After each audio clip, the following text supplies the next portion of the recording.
Welcome to News in Context. I'm Gina Valeria. In this episode, we explore carbon offsets and how their promise as a way to mitigate carbon emissions and thus climate change has not yet panned out. A recent article in ProPublica finds that instead, those who broker in carbon offsets appear to be gaming the system, and the calculations of how much carbon is being sequestered in forests are often miscalculated or erroneous. My guests are Grayson Badgley, postdoctoral researcher at Black Rock Forest, a research forest just outside New York City, and Anna Trugman, assistant professor of geography at UC Santa Barbara. Their research was featured in the ProPublica article. I think people who listen to the news but who aren't experts hear this idea, carbon offsets, carbon credits. Can we talk about what exactly that means? What is a carbon offset? What is a carbon credit? A carbon credit is when someone who is emitting carbon dioxide or polluting carbon dioxide in the atmosphere, rather than sort of taking actions to control their pollution sort of at like the individual smokestack, they instead go out and they pay somebody else to do something different that prevents carbon from going into the atmosphere. So the polluter gets to keep polluting, and in exchange, they give some money to somebody else, say like a forest owner, and the forest owner might delay rotation, delay harvesting of trees. That means that the carbon that was in the forest that might have been harvested and some of that released in the atmosphere, it stays in the trees, and therefore the emissions at the smokestack are offset by the carbon stored in the forest. And there's all sorts of schemes for this in the agricultural context, in methane from landfills. There's a lot of different sort of schemes of where one person pays somebody else to not pollute. When I first started hearing about this, and again, I'm no expert, really. This is an area where I don't have a lot of knowledge, but it always sounded off or sounded odd or wrong, or I don't want deforestation happening anyway. It always seemed like it didn't pencil out. And so I'm really thankful for the research you guys have done, sort of trying to break this down a bit. So Anna, can you talk to me a little bit about why this might have been seen as a good scheme and what issues maybe people in your field noticed right away or and wanted to explore? Forest conservation is really good from a number of different perspectives. There are a lot of ecosystem services besides carbon sequestration that forests can provide. And what's really cool is trees are this natural pipe to pull carbon dioxide out of the atmosphere. So they photosynthesize and they incorporate through photosynthesis the carbon dioxide in their biomass. And so there's potential for a really clever scheme to help. And they actually are actively helping us mitigate current climate change. But you need to do this accounting. And so I think what Grayson's work has shown is that you need to do this accounting carefully and meticulously to show that they provide some sort of additionality in terms of carbon offset above what they would be in the case where there was no sort of improved forest management, because that's really critical, because with this offset program, emitters are allowed to emit more because they're buying this offset somewhere else. And so if you don't provide that additionality, you're just emitting more carbon. And in the context of like why offsets have really been launched is we're increasingly recognizing that climate change is a problem, and we're trying to mitigate our emissions through a number of different avenues. And so this cap and trade program is one potential way, and forest carbon storage is one potential subset of ways that we can employ this cap and trade program. So there's actually a value to the idea or the concept of carbon offsets? There's certainly, in principle, you could see these forest carbon offsets working in a very carefully designed system. I think what Grayson has done is really highlighted that the current system isn't carefully designed. Furthermore, we might not have the knowledge to carefully design this system at this point. And so I think that's where the crux of the matter is. Got it. So Grayson, can you talk a little bit about what you discovered specifically about the carbon offset program? So for context, California has this cap and trade program, and you can do forest carbon offsets in it. And it turns out that forest carbon offsets are the majority of the offsets in California's cap and trade system. Something like 80% of the offsets that have been issued to date are for forest carbon. What are some other offsets that could be part of the program? There's some other sort of livestock management and some like ozone depleting substance protocols. So there's some other mechanisms that you can offset your carbon, but the lion's share of the program is really the forests. And so getting the forests right is really important from a policy standpoint because it does constitute such a large part of the program. And there's a specific type of forest offset that dominates the system. You could think of a lot of different ways that you could use forests to combat climate change. You could plant more trees. Go somewhere that used to be a forest but got converted to farmland or something like. You might go out and take the farmland away and put up more trees, and now those are going to slowly accumulate carbon over decades and centuries to come. But it turns out that the majority of the forest carbon offsets are this specific type of offset called an improved forest management project. And essentially what that means is that in exchange for a payment, for the carbon payment, the owner of the forest basically says that they're going to slow down the rate of harvesting their land. So maybe they were doing a timber harvest every 40 or 60 years. Instead, they're going to wait 100 more years to chop down those trees.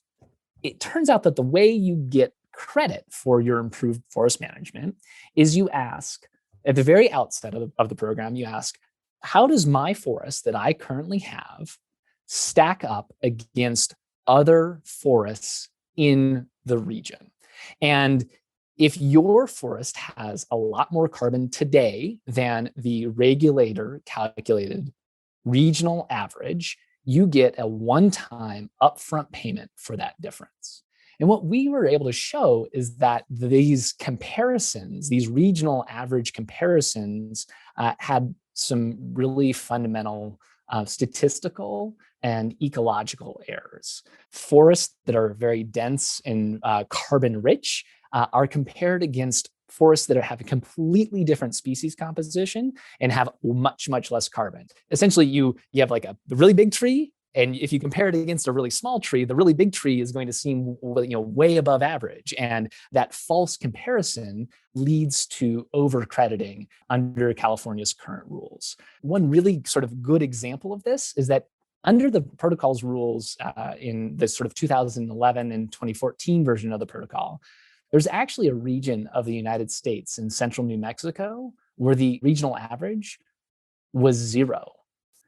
Where the rules said that forests in that region contained no carbon, which meant that if you had any trees, if you had any forests, you were instantly eligible for an upfront payment. And in fact, there was a large project that received in excess of 4 million credits in that first crediting period because of this comparison against a 0. How did that forest, the baseline forest, get a 0? I don't have a good answer for you yet. What seems to be very clearly an error, it's certainly not biologically correct that a tree could have 0 carbon in it. There's some evidence that the California Air Resources Board knew that this was a problem before the project that we're discussing was actually developed. And the error was later fixed. If you were to try and sort of develop that same project today, you wouldn't be able to get quite as many credits in that initial stage. But yeah, how a 0 got in there, I'd like to have a better answer to how that happened. Yeah, or how a 0 got in there unscrutinized, because certainly I can understand an error, but then to run with it, that seems strange. And I imagine that even though the error was fixed, the payments weren't adjusted retroactively. Not yet. Yeah, not yet. California has forests, but there's also fires, and then there's fire management or cultural fire management. I'm just thinking of all these variables. And if I'm doing fire management and yet there's this credit possibility, and the ProPublica article says the program in California produced 6 dozen projects that had generated more than 130 million credits worth $1.8 billion at recent prices. So it's not insignificant. Where does that money come from? Does that money come from companies, or does it come from the state? It comes from companies that are regulated under the cap and trade rules. So, if you're regulated under the cap and trade rules, for every ton of CO2 that you put into the atmosphere, you need to turn in either an allowance that you've bought at auction or that's been given to you, or you need to turn in an offset. You need to have one of these instruments that you, at the end of these reporting periods, you have to turn them into the state to say, I've paid for all of my carbon pollution. Okay, so now we're talking about California. How do you balance if I've got forest and there's this massive fire danger, which becomes more real every year, and we need fire management to deal with that? How do we balance this program, which has a financial incentive, with the health of the land and the health of the forest and the health of our air? There's so many things. So there is a buffer pool that speaks to these like risks of a particular project burning down or suffering insect or drought-driven mortality.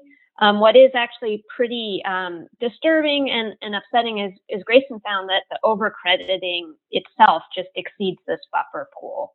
The actual percent of credits that are set off as part of this risk buffer pool, the number of credits is likely not to account for the actual forest risk from these different disturbance processes, and was not necessarily done in a particularly rigorous way. Even through overcrediting, we've already exceeded this buffer pool. There's this buffer pool, and the buffer is basically meant to be like, yeah, we know there are going to be fires. We know there are going to be natural disasters. So we expect that maybe you're going to lose some of the carbon that you have contained in these trees.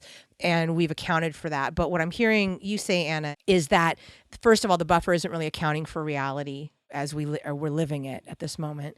And that secondly, the balance of carbon that's being emitted is not being taken care of by the carbon offset. So let's talk about that buffer pool first. Grayson, I'm wondering if you can tell us a little more about what you've discovered. I think this goes back to Anna's previous point about how offsets, in theory, if we're sitting in sort of Econ 101, we can sort of write down some rules like, okay, in an idealized world, this ought to work.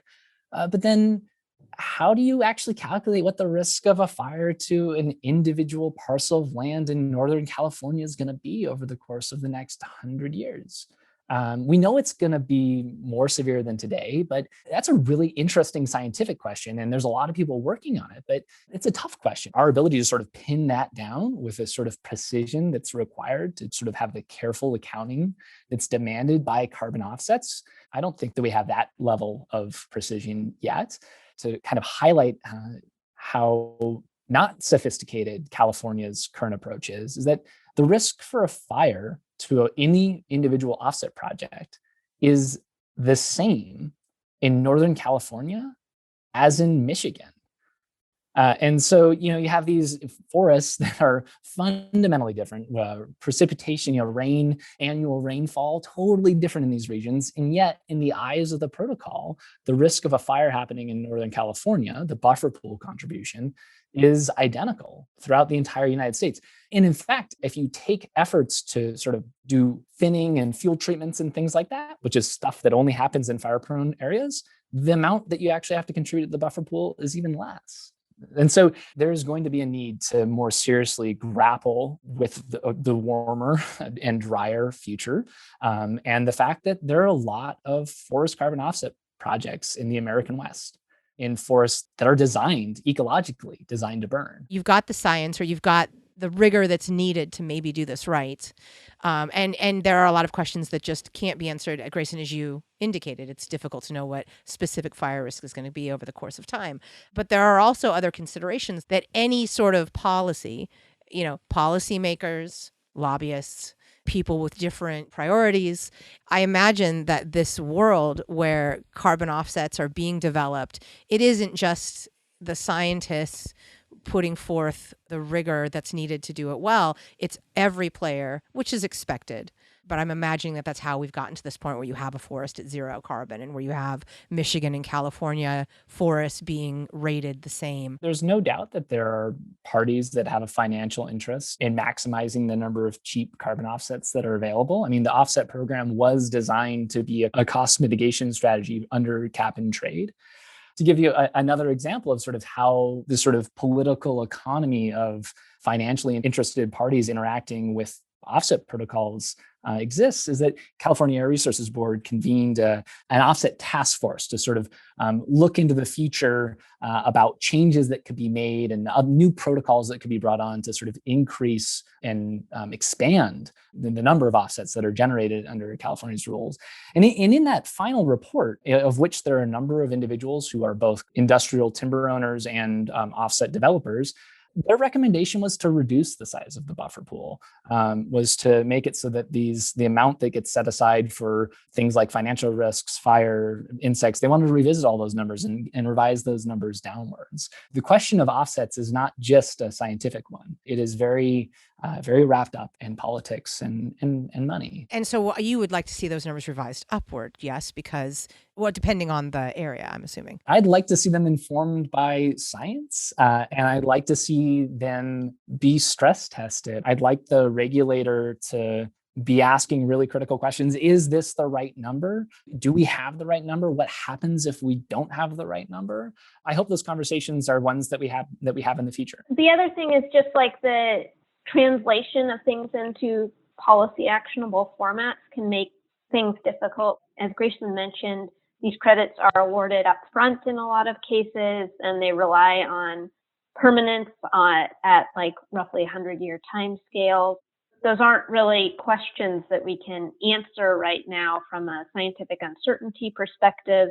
And I would argue from like a social perspective in some cases, just changeovers in our government every 4 years, it makes it really difficult to guarantee things on those sorts of timescales where the additionality is needed in the current policy format. You're listening to News in Context. I'm Gina Valeria. We're discussing carbon offsets and climate change with researchers Grayson Badgley and Anna Trugman. So we've talked about kind of this system, how it works, how it's not working. Why should we care? I'm hearing carbon offsets. I'm hearing about climate change. And I think for a lot of people, it feels very esoteric. It feels far away, even though we can feel things changing. But why should we care about the fact that this program isn't being informed by rigorous science guidance? We should care because we're paying to mitigate climate change and there's no climate benefit. And so it's not going to do anything. And, this is a really urgent problem that we needed to address 30 years ago. And so if the solutions that we're putting forward right now are not effective, that's going to result in even more drastic consequences down the line. Someone's polluting carbon dioxide today. There's carbon dioxide being added to the atmosphere on the basis that it's being taken care of. It's being mopped up somewhere else by one of these trees. And when that doesn't happen, what we're left with is the atmosphere kind of holding the bag. We're left with society having to deal with the myriad of consequences of climate change. And we're just really anything less than perfect in the offset world, just digging the hole deeper. Yeah, because we're actually adding carbon to the atmosphere, which was the whole point, because the whole point isn't to find a way to continue emitting carbon. The point is to address this climate challenge. And it feels as if maybe this program's been co-opted a bit. The program certainly, from our analysis, certainly hasn't led to as much savings as it claims to. In fact, in the article that ProPublica put out, Danny Cullenward, he's the policy director at the Carbon Plan, he said that California's forest offset program actually increases greenhouse gas emissions, and it creates the false appearance of progress when in fact it makes the climate problem worse. Would you agree with that assessment? I would. Yeah, I would as well. It just gets down to this additionality concept. So someone is paying people for improved forest management and emitting somewhere else. And if you don't get that improved forest management, you get extra emissions, which exacerbates the climate problem. So we know that this isn't working, and it's a kind of the cornerstone of the state's climate management approach. And we know that it's making things worse. So where do we go from here with this program? What do you want to see happen? There's a lot of good that can be done from managing forest carbon. And it's not immediately clear to me that we need to have it wrapped up in this offset framework. What's stopping us from treating forest conservation and forest management in more of a public expenditure kind of way? We pay for public transportation because it's good for society. It helps people get around. It reduces emissions. Why don't we just try and find no regrets forest management where we say, if this works out, the atmosphere is going to be better off, but at least we're not banking on it. There's questions about where that money comes from, and it probably means that the polluters who are already paying to emit carbon dioxide, maybe if we just took some of that revenue and rather than funneling it through an offset program, what if we just collected the money directly from the polluter and then earmarked some fraction of it to go out and do these kinds of forest management strategies that in principle can be successful. Do you think that the carbon offset program has protected California's forests in any way, like from deforestation? I think it's really hard to assess that. When all of a sudden you protect one redwood forest but there's a market spike for demand for redwood, does that mean you just go cut the trees down somewhere else? There's a lot of other little tricky bits about doing offsets, right, that we haven't gotten into. And so, yeah, I think fully answering that question I'm not sure anyone has the answer to that question yet. And I think it's really important actually that these two things are separate. If we're intending a forest to provide carbon offsets, that it's great to conserve forests, and I think we should allocate money, as Grayson said, to try and help conserve our forests. But you need this additionality component for the offset market to be successful. And so confusing the two doesn't really do any service towards mitigating climate change. So how would you propose separating them? Because you're right, it feels as if we've conflated two things that actually need their own approach to management and mitigation. So can you talk a little bit about how you might approach this issue to ensure that they both are dealt with as you think they need to be? I don't think that the forest carbon offsets are game ready right now, but I think it is very worthwhile to have some sort of forest conservation arm. And so maybe we have funding that is separate for the two different purposes. What would game ready look like? I mean, there's a few different things. We need to determine this additionality component in a rigorous way. And we also need to understand this and be able to forecast the changing risk to these different permanent factors. And that's a really tricky thing that I think that cutting edge science is not ready to do yet.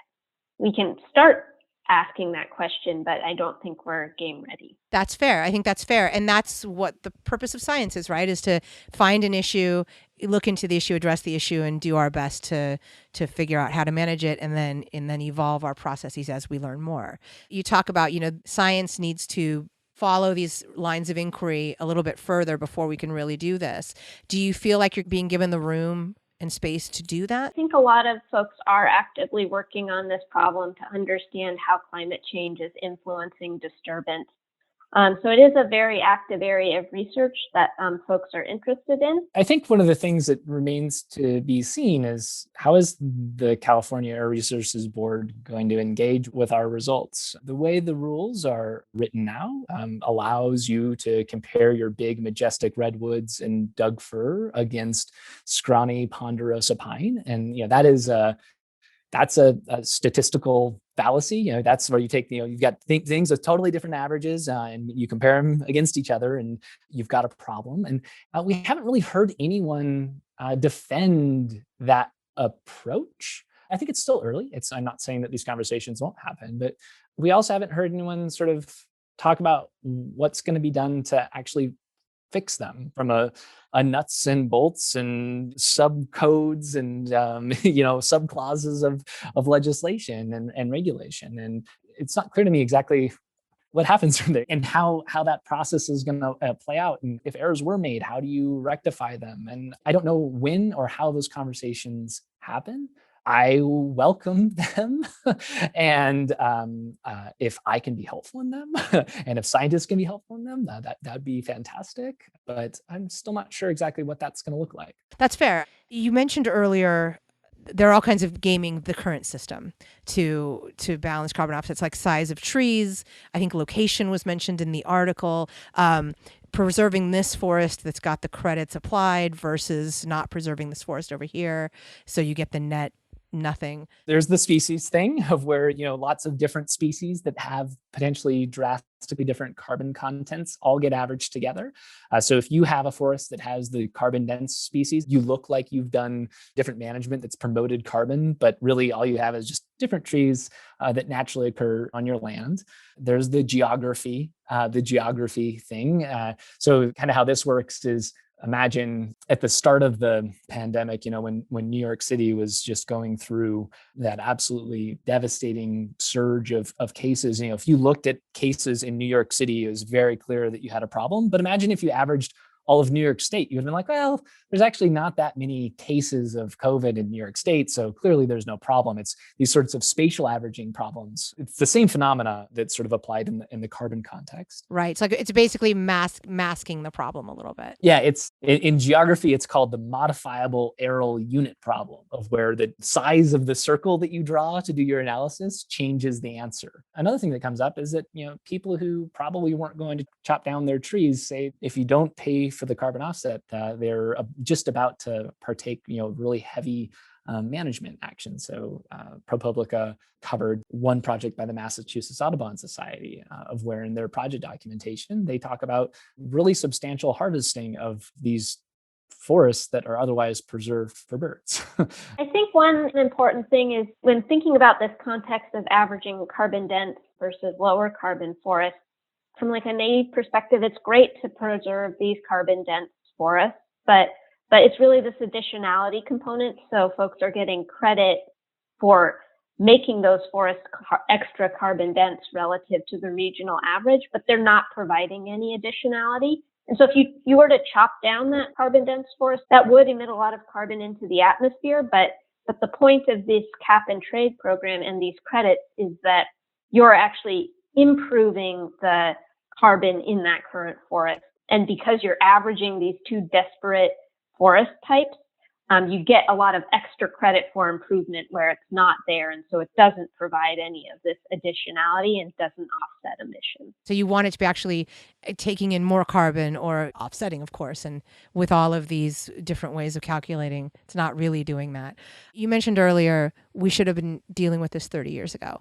Are we too late? Is the fact that we've been sort of like at the fringes of the issue, maybe not getting at the heart of it, have we put ourselves in a position where we're too late? Not that we can't do things, but where we've really sort of reached the point where we're not going to be able to fully tackle this? I mean, we're not too late to do something, but absolutely, if we had addressed this problem 30 years ago, it would be easier to address, and there would be many fewer, people suffering the externalities from this. So we can still do something, but it's not going to be as good as if we did something 30 years ago. And if we do something next year or in 5 years, it won't be as good as if we did something now. So it's water under the bridge whether we could get back to what would have happened 30 years ago. But we do still have time to do something now. Trees are a really fantastic tool in combating climate change. And they also have lots of other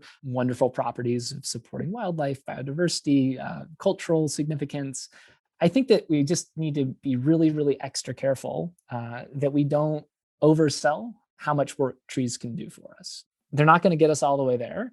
We need to be a little bit more thoughtful in how we're currently trying to deploy them to deal with climate change. Forest conservation is absolutely important, but the problem that we're facing is enormous, and we need to have absolute confidence, and we need to be throwing everything we have at trying to mitigate climate change. And just because of the uncertainty associated with these forest carbon offsets, we shouldn't be emphasizing them as our main thrust on how to mitigate climate change impacts. Thank you to my guests, Grayson Badgley, postdoctoral researcher at Black Rock Forest, a research forest just outside New York City, and Anna Trugman, assistant professor of geography at UC Santa Barbara. Their research was featured in a recent ProPublica article revealing issues with California's carbon offset program. Music in this episode includes Spring Fling by Track Tribe and The Heist by Silent Partner. In addition to hearing news in context every Friday at 8:30 a.m. and 6:30 p.m. on KSFP 102.5 in San Francisco, you can hear it on Spotify, Stitcher, Apple Podcasts, iHeartMedia, Google Play, Google Podcasts, Podbean, YouTube, and PRX. We're also on Facebook and Twitter at News in Context SF and on Instagram at News in Context. And you can find links to all of that at newsincontext.net. I'm Gina Valeria. Thank you for listening.